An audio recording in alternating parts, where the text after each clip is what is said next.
फूटा घड़ा। बहुत समय पहले की बात है। किसी गांव में एक किसान रहता था। वो प्रतिदिन भोर में उठकर दूर झरनों से स्वच्छ पानी लेने जाया करता था। इस काम के लिए वो अपने साथ दो बड़े घड़े ले जाता था, जिन्हें वो डंडे में बांधकर अपने कंधे पर दोनों ओर लटका लेता था। उनमें से एक घड़ा कहीं से फूटा हुआ था और दूसरा एकदम सही था। इस वजह से हर दिन घर पहुंचते पहुंचते किसान के पास 1.5 घड़ा पानी ही बच पाता था। ऐसा 2 सालों से चल रहा था। सही घड़े को इस बात का घमंड था कि वो पूरा का पूरा पानी घर पहुंचता है और उसके अंदर कोई कमी नहीं है। वहीं दूसरी तरफ फूटा घड़ा इस बात से शर्मिंदा रहता था कि वो आधा पानी ही घर तक पहुंचा पाता है और किसान की मेहनत बेकार चली जाती है। फूटा घड़ा ये सब सोचकर बहुत परेशान रहने लगा और एक दिन उससे रहा नहीं गया। उसने किसान से कहा, मैं खुद पर शर्मिंदा हूँ और आपसे क्षमा मांगना चाहता हूँ। किसान ने पूछा, क्यों? तुम किस बात से शर्मिंदा हो? घड़ा बोला, शायद आप नहीं जानते, पर मैं एक जगह से फूटा हुआ हूँ और पिछले 2 सालों से मुझे जितना पानी घर पहुँचाना चाहिए था, बस उसका आधा ही पहुँचा पाया हूँ। मेरे अंदर ये बहुत बड़ी कमी है और इस वजह से आपकी मेहनत बर्बाद होती रही है।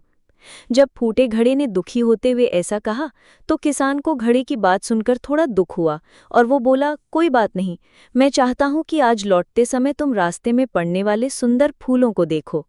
घड़े ने वैसा ही किया। वो रास्ते भर सुंदर फूलों को देखता आया। ऐसा करने से उसकी उदासी कुछ दूर हुई, पर घर पहुंचते पहुंचते फिर उसके अंदर से आधा पानी गिर चुका था। वो मायूस हो गया और किसान से क्षमा मांगने लगा। किसान बोला, शायद तुमने ध्यान नहीं दिया, पूरे रास्ते में जितने भी फूल थे वो बस तुम्हारी तरफ ही थे। सही घड़े की तरफ एक भी फूल नहीं था। ऐसा इसलिए क्योंकि मैं हमेशा से तुम्हारी अंदर की कमी को जानता था और मैंने उसका लाभ उठाया। मैंने तुम्हारे तरफ वाले रास्ते पर रंग बिरंगे फूलों के बीज बो दिए थे। तुम प्रतिदिन थोड़ा थोड़ा करके उन्हें सींचते रहे और पूरे रास्ते को इतना खूबसूरत बना दिया। आज तुम्हारी वजह से ही मैं इन फूलों को भगवान को अर्पित कर पाता हूँ और अपना घर सुंदर बना पाता हूँ। तुम ही सोचो, अगर तुम जैसे हो वैसे नहीं होते तो भला क्या मैं ये सब कुछ कर पाता? दोस्तों, हम सभी के अंदर कोई ना कोई कमी होती है, पर यही कमियां हमें अनोखा बनाती हैं। उस किसान की तरह हमें भी हर किसी को वो जैसा है वैसे ही स्वीकारना चाहिए और उसकी अच्छाई की तरफ ध्यान देना चाहिए। और जब हम ऐसा करेंगे, तब फूटा घड़ा भी अच्छे घड़े से मूल्यवान हो जाएगा।